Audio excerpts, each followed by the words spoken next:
Look at this. Look at this and really take it in. Can you smell that? The sickly sweet scent of burning rubbish tearing apart your nose? It's horrible, right? But strangely, you find yourself transfixed. You can't look away, even if it is a travesty.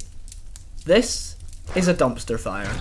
Not literally, but metaphorically. It's an anime so awful, so poorly handled, that it took me who doesn't go outside, weeks to suffer through just 12 episodes. But why? What makes this story so abysmal to the point of actually turning my stomach inside out? Well, let's have a look. But first, before we dissect just what went wrong, we need to understand what actually makes a good story. Let me be clear, there is no right or wrong way to write a story. A story, especially one of fiction, has the luxury of being flexible around whatever ideas the author has. The issue isn't the ideas, but rather how they're executed. See, like everything, writing has a skeleton that must be understood and respected before you start adding layers on top of it. If the skeleton is structured incorrectly, be it its arms are too long or its skull is too large, the muscles and skin that are placed on top will just look uncanny, regardless of how well they're executed. In other words, if you don't obey the basic foundation, your story's gonna feel flat, no matter what you put into it. So, what exactly makes up this skeleton? When we strip it to its barest form, a story is made up of three things: the world, the characters, and the plot. To have a good story, you've got to be consistent in all three. If your world is set in, I don't know, realistic medieval England, it wouldn't make sense for your main character to be walking around with a mobile phone. This is easier to follow when your story is based in real life. Our history is known and established. It's fair to assume that people understand what's possible and what isn't. When it comes to fantasy worlds, though, these assumptions don't apply. It's the author's job to establish the world properly and write in consistency with those decisions. What's the currency? What's the terrain? What do people eat? What do they believe in? All of these things go a long way to make sure a world is believable. Characters are the heart of that. Sure, your world might be established, but how do the characters of your story react to your world? What do they feel about the politics and the history? How do they travel around? What are their fears and desires? Again, all great questions to help develop your world. Finally, you've got the plot. Naturally, it's impossible to explore every aspect of a fantasy world. The plot is like a cone of vision, which separates the relevant information from the irrelevant. For example, if I'm writing a story about a knight who fights dragons, do you think I need a chapter explaining the workings of a village that the main character never even visits? Probably not. So, to summarise, the bare bones of any story is a consistent world, believable characters, and a focused plot. Now, does our dear friend Failure Frame follow any of these principles? No, absolutely not. One of my biggest issues with Failure Frame is its inability to try anything new. Everything this story does has been done before 100 times better. Let's start with the classic Isekai trope. A bunch of students are on a school bus when they suddenly get teleported to a new world to become heroes and slay the demon empire. You wanna know how these absolute goobers react? They're high school students, keep in mind, and they've just learned another world exists, that teleportation exists, and that they're supposed to become these massive heroes to save a realm they know nothing about. You'd think maybe they'd be a bit shocked, some of them might break down. No. They're just suddenly okay with it, standing around having a conversation like nothing's wrong. It's so shoddy, because this reaction completely removes all atmosphere from the new world. If it's treated like no big deal by the main characters, why should we as the audience care? Short answer, we shouldn't. Now, still on the topic of this story not trying anything new, Failure Frame has this really strange way of relying on other pieces of fiction to carry its plot. The most evident case of this is Berserk. Clearly, this anime is deeply inspired by Berserk. You can see it in the character designs most, with the leader of the Five Dragoons, Civet Garland, being directly based on Griffith, and the main character eventually adopting armour that comes right out of Guts' wardrobe. My issue isn't that Failure Frame takes inspiration from Berserk, my issue is that it does nothing with it. The reason Berserk works and Failure Frame doesn't is because Berserk uses inspiration correctly. Berserk's apostles are based on the demons from Devilman Crybaby, but the apostles still have their own identity, whereas the characters in Failure Frame don't. Going back to this guy, Civet is made out to be humanity's strongest. He stands out for his angelic appearance and flowing white hair. He also leads a platoon of powerful knights, similar to Griffith. What separates the two, however, is having an identity. Civet's character starts as being humanity's strongest, and ends in the same place. He has no depth past wanting to fight strong opponents. We know nothing about him other than the bare minimum. We don't even know how old he is, or why he's called humanity's strongest. He's just addressed that way and we're expected to fear him because of it. The reason Griffith is an intimidating character is because we understand how his mind works. We get an in-depth look at how callous and strategic he can be. Civet doesn't have that. He's put into the story as such a great opponent, then dies in the very same episode. It's a total waste of a character and really makes the world feel cheap. At the very least, let him battle the main character and retreat so he can get stronger and try again. That way you'd at least have a rival character. It wouldn't only humble Civet, but it would also give him the chance to defend his title as the strongest. It sucks because he's clearly inspired by Griffith, but he lacks everything that makes Griffith compelling. It's like the writers actively tried to take every good element of Griffith's character and throw it in the bin. You know, this should be obvious to everyone, let alone writers, but showing your story rather than explaining it is far more interesting. For example, you can read as many books or watch as many documentaries about World War I as you'd like. You'll never get the same experience that a soldier in the trenches had. That's because you're learning about the events secondhand. This is similar in writing. It's far more impactful to see things happen and be a part of it, rather than to find out about them through other means. This annoys me most about Failure Frame. Figuring out the world is like trying to wrestle a steak from the jaws of a starving lion. Nothing is ever shown to you, just flatly explained. It's not even done in an interesting way. If you are absolutely determined to explain the history of your world through dialogue, it's not an immediate story killer. If a character is trying to talk about a traumatic event they've been through, you can turn that into a powerful world building tool. Make your character hesitate, don't make it easy for them to talk about. Show the emotion through their words, their body language, and their facial expressions. That way, the audience is able to understand both the event and the character in greater detail. They can understand the tone of what's happened and why they should take it seriously. This is what should have happened with Ceres Ashrain's identity. In the story, Ceres is trying to keep her identity a secret, as she's a runaway princess and countless people are trying to hunt her down. When her identity is discovered by the main character Mimori and she has to come clean about herself, she doesn't even break a sweat!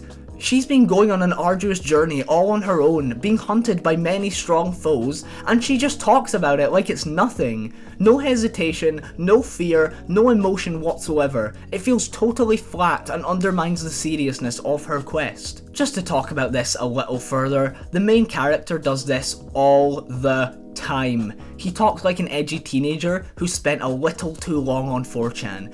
I'll use my best judgment and crush anyone on the quest for revenge. Like, what? I get it. He got betrayed by the princess and now he's angry and wants revenge, but this blatant way of spelling it out is not only boring, but extremely cringe. It doesn't even make him a complex character because he never steers from this viewpoint. He never once doubts himself or makes a slip up. There's nothing about him that's relatable because the writers don't allow him to make mistakes. Look at Thorfinn from Vinland Saga. He's a character that also sought revenge for a long time. In the first season, he's very one-dimensional and doesn't have much going for him other than his anger. Do you know why this works? Because Thorfinn's anger is balanced by Askeladd's cunning. The two act like yin and yang, and the writers allow moments between the two where you can get a glimpse into their characters. You understand why Thorfinn is angry and exactly how Askeladd pushes his buttons to manipulate him. Failure Frame doesn't do that. Mimori never loses focus due to his anger. He never does something out of rage that he regrets later. He claims to be this angry edgelord who only wants revenge, but then he's never actually shown being angry. It's such a waste of what could have been a compelling character. Imagine this instead. After getting close with Theris and travelling together for a while, Mimori's rage towards the princess bleeds through, and he ends up taking out some of that pent-up anger on Theris. Boom! Now you've got conflict and an interesting dynamic. It would give Mimori a reason to reflect on his feelings and consider if his quest for revenge is really worth his relationship with Theris. Of course, that doesn't happen, but it's nice to dream about what could have been. Okay, let's address the elephant in the room. This anime doesn't look great. I'll be fair about this because I understand animating complicated designs can be difficult. The thing that bugs me about this isn't the use of CGI. I think CGI can be a great tool if it's used correctly. Look at the recent Steel Ball Run trailer. That uses CGI and that looks fine. My issue with it arises when the CGI is used incorrectly or relied upon too much. There are so many cases in this anime where the CGI really isn't needed. Look at this one from episode 5. It's a shot of Mimori and Theris standing up. I understand that animation is expensive and time consuming, but this just feels lazy. I understand when it comes to complicated designs or animating large crowds, but this? You needed CGI for this? It ends up feeling hugely disrespectful to the anime. It's like the animators just gave up and said, well, that's good enough. There was no passion or thought put into these scenes, and it's very evident when you watch them. And I was willing to be generous when I saw this. I thought maybe they were saving their budget for some beautiful spectacle later in the season where all the best animation would be kept. I was wrong. This is one of the few 2D fights we get, and it's absolutely underwhelming. There's so little movement from the characters. They both look extremely tense, and their attacks lack any sense of impact. The way I judge a fight scene is if it can still carry impact without needing sound. Yeah, this one doesn't really hold up. It looks stiff and lacks fluidity. It looks rehearsed because the characters aren't reacting to one another's movement. Compare this with a much better fight from Gurren Lagann, and you'll see that the punches still manage to hold weight even when there's no sound. This is because the animators understand what makes a fight work. It's treated like a gruesome dance where each strike paves the way for the next. Both parties lunge at one another and attack however their position allows them. You really get the impression that these two are fighting for something important. That impact just doesn't exist in Failure Frame, because the anime doesn't understand how to make a conflict meaningful, from both a writing and an animating perspective. The last criticism I have of this anime is something that's been peppered in throughout this whole video. The root cause of all other issues, and that is boring characters. I can excuse choppy animation, I can excuse poor world building, I can even excuse an awkward soundtrack if the story has consistently good characters.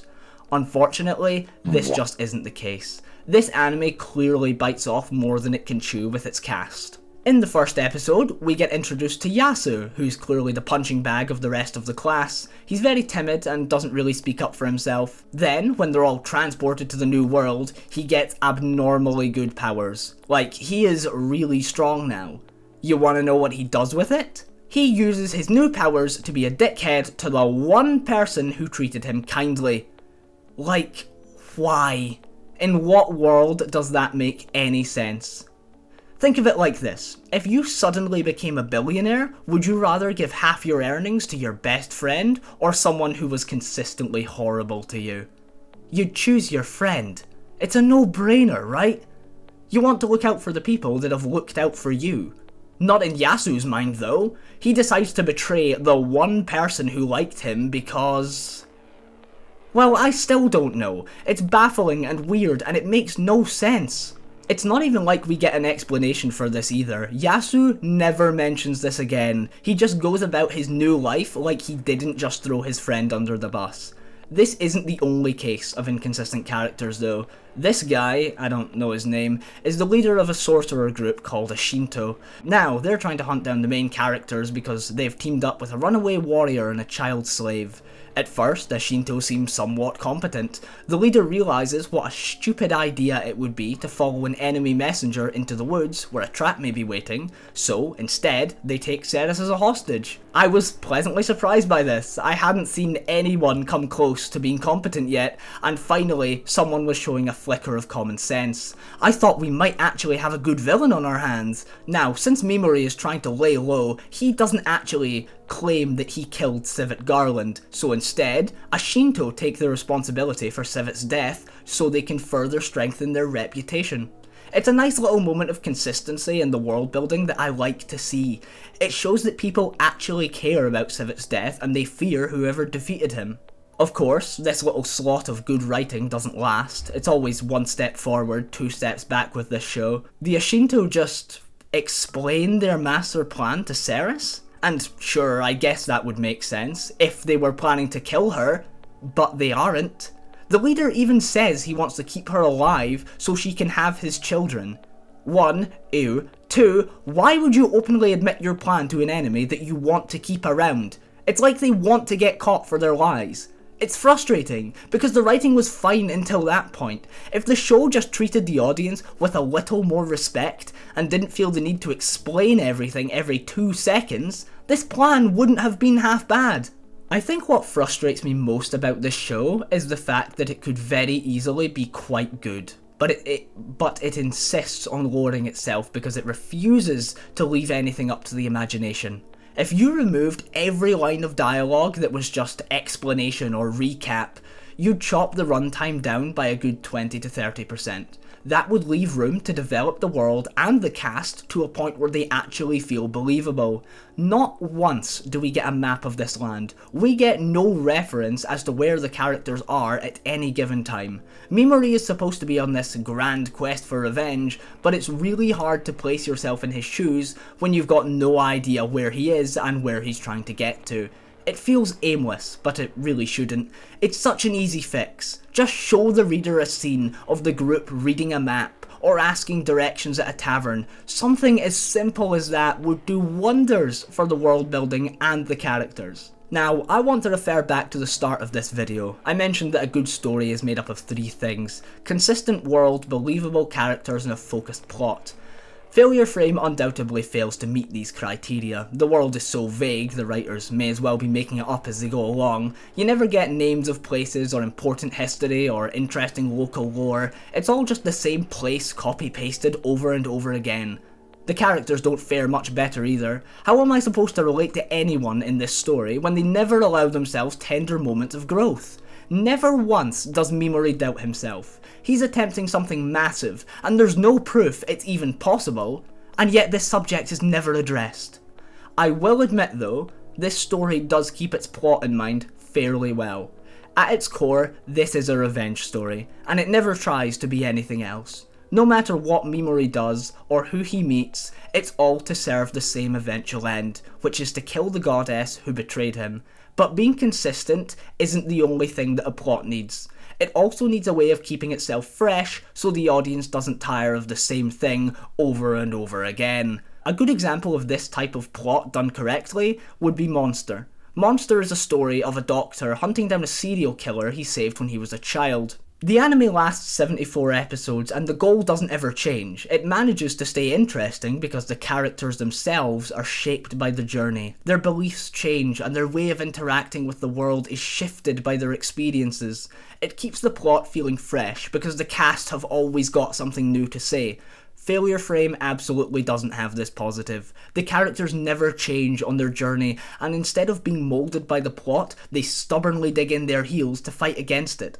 It's such a shame, because again, and I've said it before, it's such an easy fix, and could happen seamlessly at any point throughout this story. Alright, I've vented my frustrations enough. I don't want to leave this on a negative note. I think this story is very poorly written, but it is still capable of doing some things well. The trope Failure Frame follows is an overpowered protagonist destroying everything in his path. My issue with this trope is that it can become a one-trick pony very quickly, with the main character spamming the same attack over and over again and never actually learning anything. Fine, this does happen a bit, but it doesn't always. The thing I like about Mimori is that he is capable of carefully getting inside his opponent's head so they let their guard down. In the first dungeon, he comes to fight a very powerful monster. He can't attack this monster because it's far too quick for him to get close. So, to get within reach, he pretends to completely give up. He appeals to the monster's sadism and fakes a mental breakdown. This works really well for him, as the monster lowers its guard and comes within range of Mimori's attacks. It's actually quite a cool way of solving this problem. It shows that Mimori understands his situation and can find creative ways to use his abilities when he needs to. The same thing happens with Civet. Mimori knows if he fights head on, he'd surely lose, so he plays to Civet's weakness and promises to get stronger in the future so he can give him a proper, thrilling duel. Excuse me. Civet agrees, turns his back, and Mimori attacks him when his defenses are at their lowest. It's scummy, sure, but it's in line with Mimori's character and a creative application for his powers.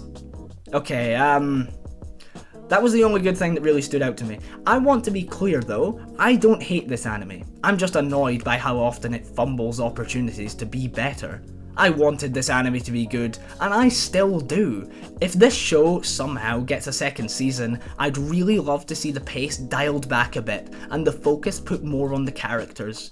Keep in mind, this was all just my opinion, by the way. You are more than welcome to enjoy this anime, and don't let me convince you otherwise.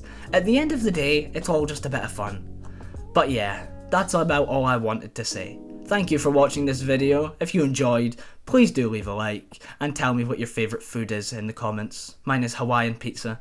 Thanks again, see you after, bye bye!